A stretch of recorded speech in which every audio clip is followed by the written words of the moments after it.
Blighty Boxing with Frank Warren and Queensbury Promotions, here with the Showman, Henry Turner. How's it going, mate? Keeping well? I'm alright. They're talking about the Showman. Are the fairgrounds up and running again yet? Well, yeah, they are. It's all over the country, really. They're just starting back. A lot of the big main fairs have been cancelled this year because like the amount of people that go to them, like Newcastle, like the few big ones all over. Like Hyde Park, Winter Wonderland's been cancelled this year. Really? All because it's quite a big attraction and it's going to bring a lot of people. But the little ones are like just getting by and they've just started back a little bit. There'd be a lot of money lost to the industry this year, isn't it? Especially at Winter Wonderland, yeah. A lot of money gets spent up there, so whoever was up there, they're well out of pocket this year, aren't they? Does your sister normally go to Winter Wonderland? Yeah, my sister normally goes up there and works for a good friend, but they're not doing it this year, obviously, because it's been cancelled. So she's in a hut selling crepes and donuts in Enfield town. So, and they've been doing all right in there. So anyone goes through Enfield town, stop for some crepes and donuts. Yeah, go and get yourself some donuts and crepes. Yeah. Mention the Showman, get a 10% discount. Yeah. Now then, yourself, are you back at work now? Not yet. I'm still on furlough until October. So I'm hoping to be back in October full time again, but we're waiting to see. How are you finding it? I mean, it's been a long stretch now, hasn't it? I mean, I know you train here in the evenings, but still a long old day every day. To be fair, I haven't been at work properly now since March. So I've been out a long time. So all I've really done is train and sit at home all day long. So the days have dragged a little bit, but I've kind of enjoyed it a little bit as well because I've had more time to train and. Yeah, but do you manage to, when you're at home all day, do you manage to socially distance from the fridge? Oh yeah, that's the hard bit. Social and distant from the fridge. This last couple of weeks I haven't. Happy birthday, I've had a ton of cake, put a bit of weight on. I wonder if you're looking a little bit more full of set. I'm getting bigger, aren't I? That's the thing. Nah, I think it's the fridge and the cake that's put the weight on, yeah. Absolutely. There's nothing that comes as a shock when you've got to go back to work, don't it? You're going to be exhausted. Oh yeah, to be fair, when I have to get back in the routine, I think it is going to take it out of me a little bit, but the first week, once you get back into it, you're alright, you know what I mean? First week, I ain't going to have a job to get out of bed. Now then, your last fight, you jumped on a show at short notice. First of all, was that a problem at all, or was it something you thought, yeah, I'll have some? To be fair, since lockdown, like me, Dennis, and a few of the other boys, we've been training every day. We was training at home every day on Zoom. I come back in the gym, I was fit anyway.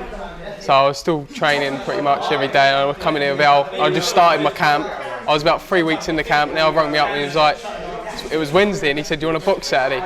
So I was like, yeah, why not? He said, there's a little bit, you can have a little bit of weight out, which helped out a little bit. And I was ready to go. You know? Were you excited about it? Were you pensive? Were you a little bit nervous about it? Normally you get a bit of nerves and you have a lot to think about when you know you're boxing. But where it was like such short notice, I had nothing to think about. You know what I mean? Which was a good thing because you just got in there and got it over and done with and got the job done. You know what I mean? Yeah, and of course you've got another one to look forward to now, haven't you? Yeah. Your opponent, Chris Adaway, he's fought a lot of people, but he's a very irky-jerky sort of fighter. It must have been quite hard to get the grips with, wasn't it? To be fair, he's just all over the place. You know? Yeah. He was there and he was there. He knows what he's doing until after time. Just throwing and he was hard. It was a bit awkward and like a bit hard to get hold of, but I just took my time, picked my shots. I was quite comfortable in there. You like a sort of classical, tidy performance, don't you? Really getting your rhythm and your routine. Yeah, I always try to put on a clinical performance. No, it is hard to put a clinical performance on and make sure everything's clean because he's a bit all over the place and chasing him. Experience, maybe. It's all experience, exactly. So it's still a good performance, but it wasn't my best performance because the opponent weren't the best. And I think the better the opponent, the better I'll be. Yeah. What did Al make of it? Was he pleased with what you did? Yeah, on the night we was a bit like it was alright. It wasn't the best performance, but when we watched it back, we actually thought it was quite a good performance and for what he was like, for how awkward he was, and how I kept my calm, just picked my shots and done what I had to do really. So has this turned into an extra fight for you in this series? Because you got a fight on October the 10th, haven't you? So is that a bonus fight or is it, you know? Yeah, it's just, to be fair, I was hoping to be out in August because I was meant to be out in August anyway. Yeah. So I thought I'd take the fight in July and I'll probably be back out in August. So I was hoping for like a couple of good fights. But it didn't work out that way. Now I'm out in October, so. October 10th. Any idea what sort of fight you got? Not yet. I don't really know a lot yet. So when he tells me, we'll have a little look.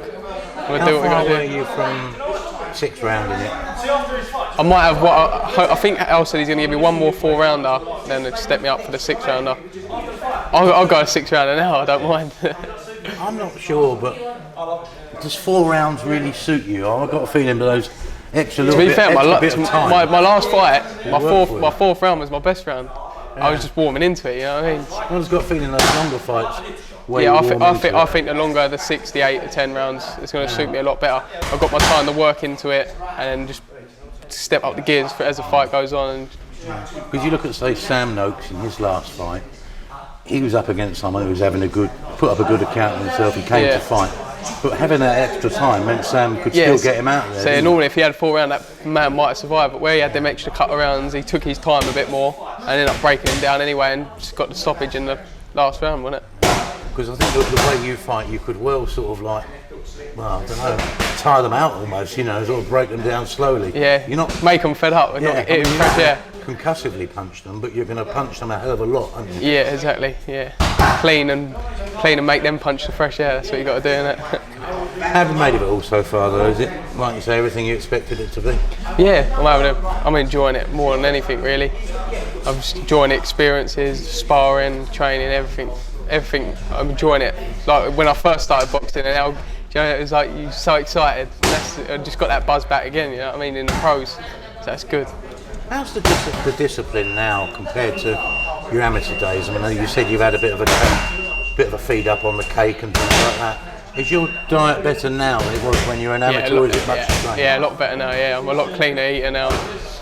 I ate quite good as an amateur, and my discipline was unreal. For an amateur, I trained like a pro. You know what I mean? I was training twice a day as an amateur, so it hasn't really changed a lot. My nutrition's a bit better now, but training-wise, I've always trained hard, so I still train hard now. So when you're having a bite of cake, do you sort of think that's an extra mile, another mile? Yeah. And I had the bite of cake. I wake up next morning, I thought, oh, I feel so guilty. Yeah. Probably like someone who's given up smoking and they have one and they feel like, oh, why did I do that for? Yeah. All right, Henry, it's good to see you, and we'll catch up very soon. Thank you very much. See you soon.